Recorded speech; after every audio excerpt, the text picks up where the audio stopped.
lane along the mountain, but it must be very long, for it is deeply worn at places. Often, in the years of our story, swift leaping deer would cross the ridge at the low gap and follow along the benches to the spring. And sometimes a live-bodied panther in the belt of timber watched hungrily for their coming, or a huge-pawed catamount on some overhanging rock would lie in wait for fawn or doe. Or perhaps a gaunt timber wolf would sniff the trail, and with wild, echoing howls call his comrades to the chase.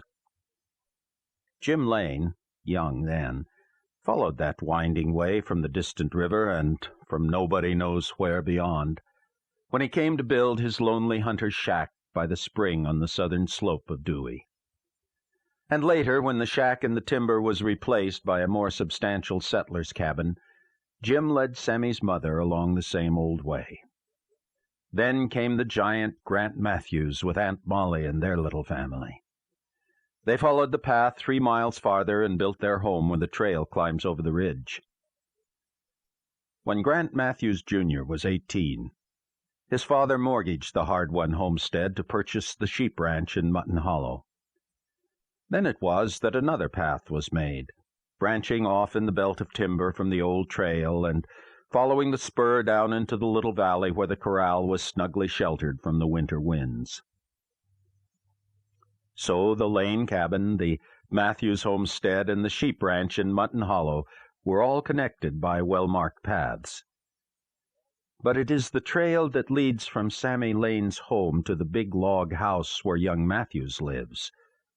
That is, nobody knows how old. Chapter 1. It was corn-planting time when the stranger followed the old trail into the Mutton Hollow neighborhood. All day a fine rain had fallen steadily, and the mists hung heavy over the valley. The lower hills were wrapped as in a winding sheet, dank and cold. The trees were dripping with moisture. The stranger looked tired and wet.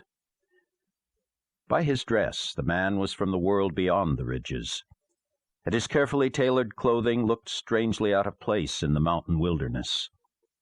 His form stooped a little in the shoulders, perhaps with weariness, but he carried himself with the unconscious air of one long used to a position of conspicuous power and influence.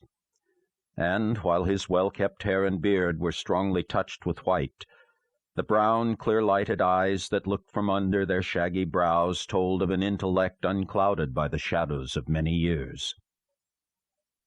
It was a face marked deeply by pride of birth, of intellect, of culture, the face of a scholar and poet. But it was more. It was the countenance of one fairly staggering under a burden of disappointment and grief.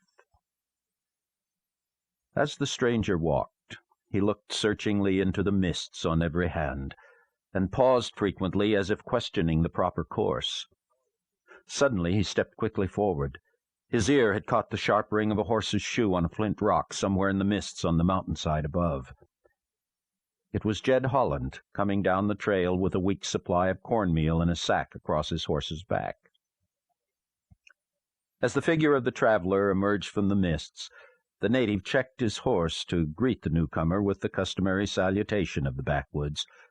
"Howdy!"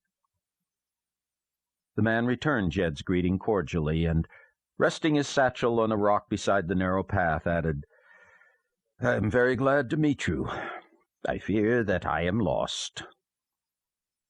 The voice was marvelously pure, deep, and musical, and, like the brown eyes, betrayed the real strength of the man, denied by his gray hair and bent form. The tones were as different from the high-keyed, slurring speech of the backwoods as the gentleman himself was unlike any man Jed had ever met. The boy looked at the speaker in wide-eyed wonder. He had a queer feeling that he was in the presence of a superior being. Throwing one thin leg over the old mare's neck and waving a long arm up the hill and to the left, Jed drawled, "That thar's Dewey Bar. Down yonder's Mutton Holler." Then, turning a little to the right and pointing into the mist with the other hand, he continued, "Compton Ridge is over thar."